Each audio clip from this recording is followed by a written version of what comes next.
reiterate, I have a family farm in Nebraska as well, and we're regulated. We're 9 acre inches a year.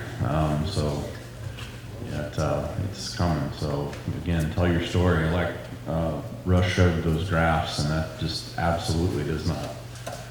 Those are flatline usages over 30 years. So it's important. I was at that meeting with Russ that day, and they spent an enormous amount of time talking about their study. But at the grassroots level, I would certainly encourage you guys to use that data to your advantage. So, but anyway, thanks to the Midwest gang for inviting me out, and I'll share a little bit. I'll go through some history real quick.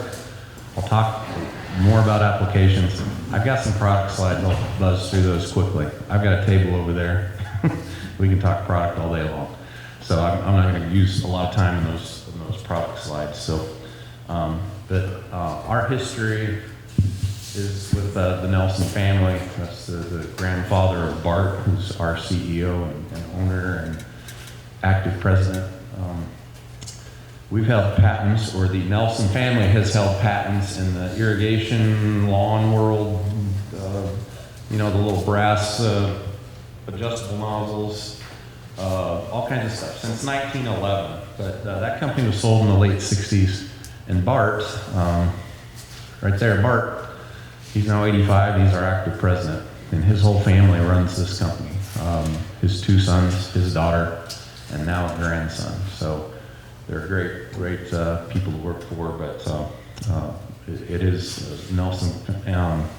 Nelson is family-owned, family-operated, managed, and drives the passion through the company. But anyway, American-owned, family-owned, American-made products. We're pretty proud of that. So, okay. So applications. So there's a lot going on. Soil types, crop types, topography, what's happening in the climate, how hot is it, how cold is it, all in an effort to control runoff and have good uniformity and yield. You've got a proper hydraulic design, and of course irrigation efficiency is critical. So there's a lot going on when it comes to the sprinkler packages that you choose and how you monitor those through life. I really like Brad's his maps. At the point you see problems with the sprinkler package, you're going to see crop circles, not anything linearly. It's probably going to show you a crop circle. If you've got a really old sprinkler package and you're maybe overwatering your first couple of hours and you got problems out on the machine, just be due to age or a bad regulator or something like that, you'll see crop circles on those maps. So we want to prevent that at all costs, but it takes some maintenance and time. So again, a lot of things going on. Brad talked about runoff or deep perk because we get too much water in spots. So again, many things to consider. So again, our 3NV nozzle system, I can talk about that across our product lines. That was new in 2015, and now it's become half of our product sales. So that's a very popular product. And then the 3NV nozzle with the orange rotator there, just a graphic of how that works. And again, considerations, sprinkler throw, droplet size, energy application rates, mounting heights, pressures, sprinkler profile, and spacing, and mounting height, and of course pressure. There's a lot of things to consider when putting that package together. And of course the Midwest guys do a really good job of making sure you have the right package to start with. And we also have our 310 nozzle system that's been around since the early 1990s, and is a lot of our business as well. So again, we want to mitigate runoff. Again, we talked about slope and soils, and we want to talk a little bit about average application rate versus instantaneous application rate, and the throw distance of sprinkler heads and how that's important to that practice. Again, 3030 Series 3NV nozzle. Again, a quick way to unclog clog a nozzle without having to shut your water off. You're gonna get a little wet, but it's very fast. It takes a second to get that thing done. Area under the pivot. The critical part is that half of your acres are under the last two spans. So it's 50% of your acres are on the last two spans. So we want to make sure we have the right pressure out there and make sure we don't have any clogs. There's 2 acres underneath the very first span, and it's the same as the very last single sprinkler head on that overhang in acres. So again, it's important to know what our pressure is at the outer end to make sure that we cover that whole spot. So average application rate and instantaneous. Instantaneous is what's happening right underneath the droplet, right in that spot, where that sprinkler is hitting the ground. And the average would be the entire circle of that entire center pivot. So that's important to remember. So the early days, it's high angle brass impacts, high pressure, large radius and soak time, which is the only thing good, unacceptable evap, and high pressure and high operating costs. That's kind of become the past, just as a history part. So average application rate is what's happening across that gauge as that machine crosses. Okay, it gets halfway right underneath the pipe. That's our peak. Oh. Yep. So then as it goes across, then it finishes across that gauge, and we've put a little over an inch on in a little under an hour. So how do we deal with that if we potentially might have some runoff? So a lot of guys will say, hey, I'm just going to speed my machine up. Well, what that doesn't do is really change your average. You get wheel track problems, you get mechanical wear twice as much, labor management. So here's 5 1-inch applications at 1 point loss in evap. So 0.45 net of 5, 90% efficient. So, okay, I want to speed it up. Let's go to 1/2 inch applications. So there's our half, there's our 1 point loss, there's our 0.4 net, net's at 0.4 versus 0.5, we're 80% efficient. So not only are we less efficient, we really have not changed the average application rate. So here's the deal, we're speeding that up, so all it does is just shortens the time. It does not change the average application rate. So how do we deal with that, or how do we change that? You spread the water out further. Now what happens to that application versus the original? Same speed, throwing the water further. We've now reduced that below an inch and increased the time to about an hour 0.2. So that's increasing the wetted diameter. Will address those issues by throwing the water further. And it's not just us. This is Bradley King's report. He's an independent researcher on irrigation and studies every sprinkler application of every brand. And he said droplet size is not a good selection of criteria, but wetted diameter is a much better selection of criteria for what product you end up using. And maximizing your crop per drop, select that maximize application uniformity, maximize application time, deals with wind drift. The above competition or competitive requirements are trade-offs, but there are no perfect sprinkler exists. There are good and poor choices. And again, a lot of that deals with throw distance. So again, droplet size, correct pressure, even distribution of large and small droplets, and larger droplets obviously travel further away from the sprinkler. And be careful of too many small droplets, and that's all you have. It's the better diameter is reduced, and the application rate increases near the sprinkler, increasing the potential for runoff. So, rotator. This is rotator country, and I'm sure a lot of you have rotators. So that's the widest throw for us on a drop, and or in this market, there's some guys going on top as well, which has become very popular. So there's about a perfect drop package. You're above the tassels, and that's probably about a perfect condition, where you're not getting too far down in the canopy and you're reducing your throw because you get extreme collision in the canopy, and you reduce your throw and increase your potential for runoff. And then this is the up top package. There's no drop in this market in that tall corn that would be as efficient as just going up top. So where you have the water with quantity, we certainly suggest that that's an option to consider. So again, there's our rotator family. The original R30 was introduced in '86. The R3000, 1995. The new plate performances came in about, that came in the early 2000s. The olive will operate at 10 pounds. That came out about 12 years ago or so.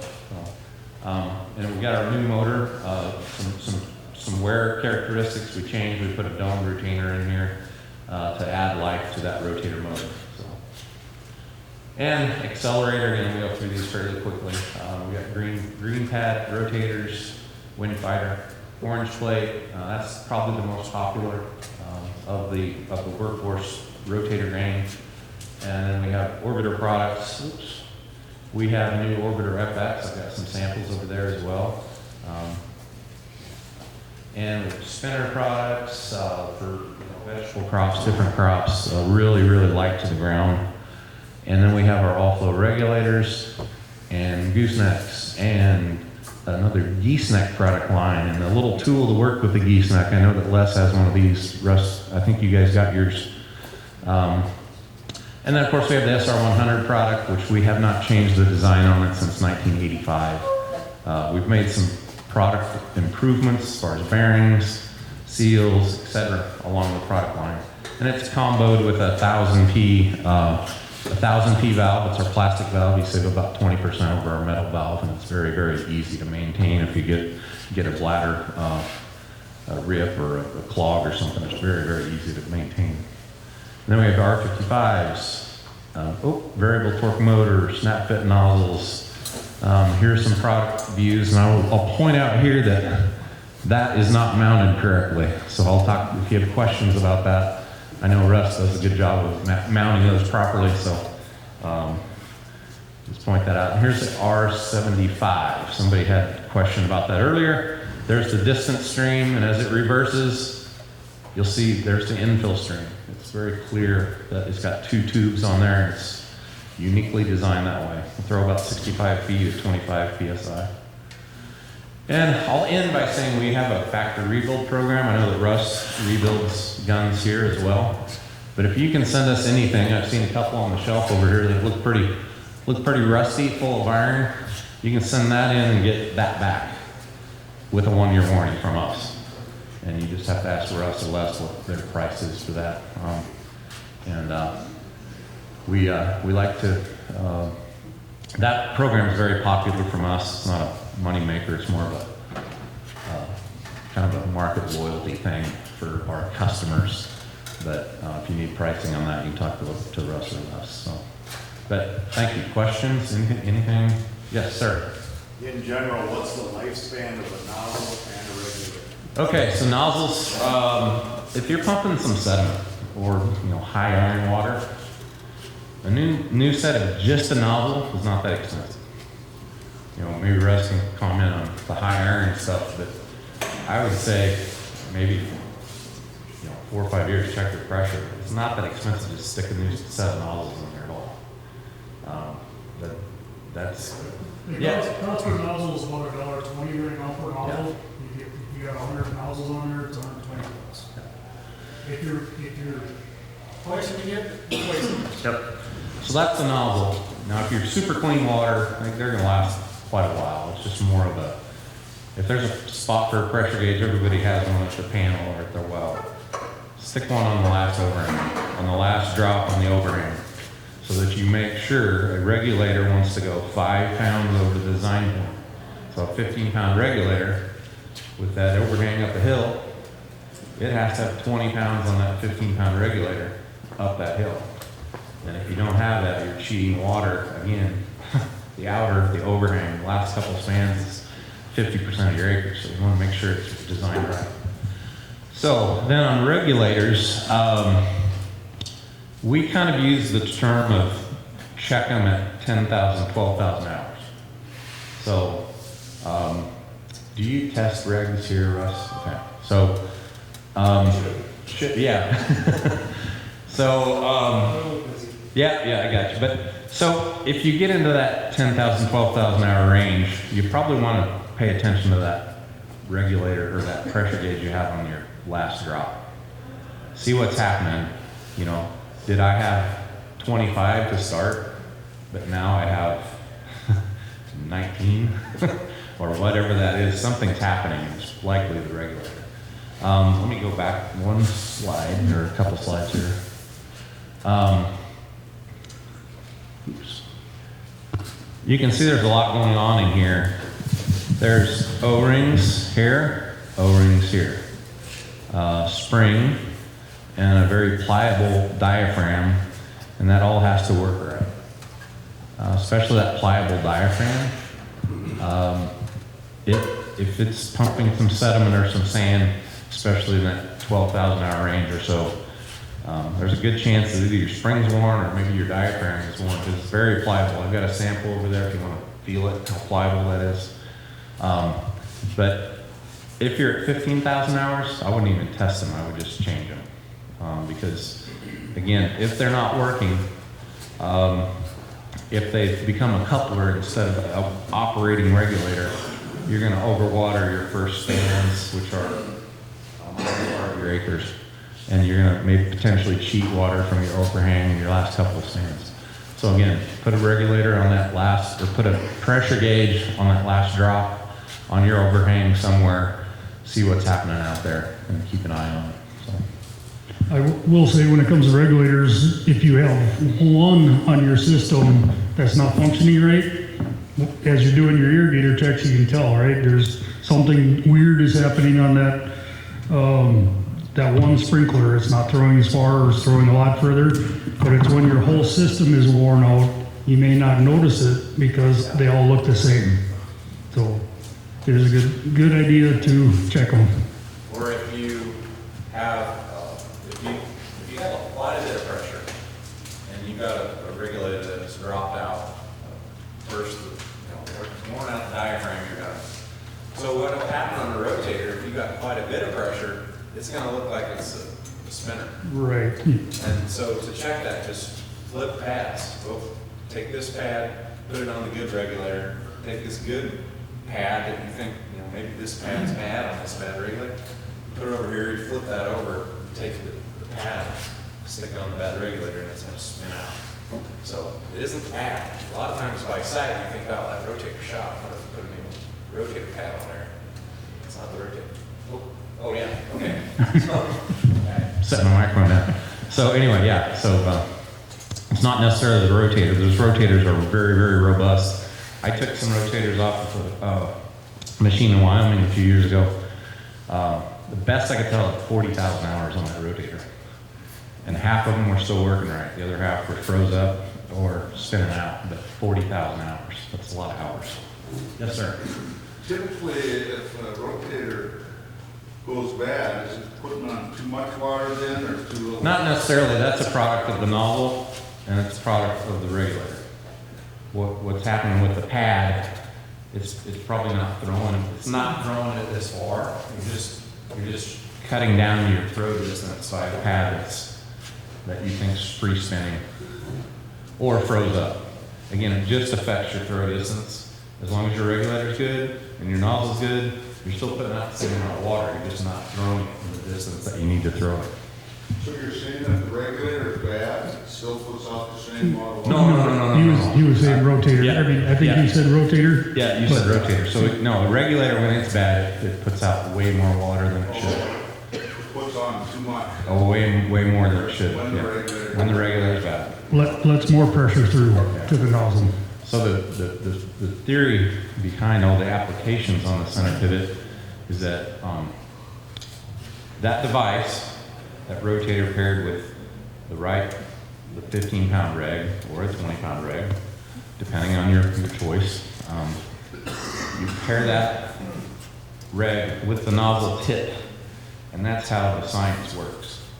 And, you know, once you change one of those things, especially that regulator, it way overwaters. So, good questions. So, How long does it typically take to, send your end gun in and get it rebuilt and back? oh, it's kind of a priority program in our factory because it's Bart's baby. Bart makes sure that those get turned around really fast. He'll spend more time in shipping than you will at the factory.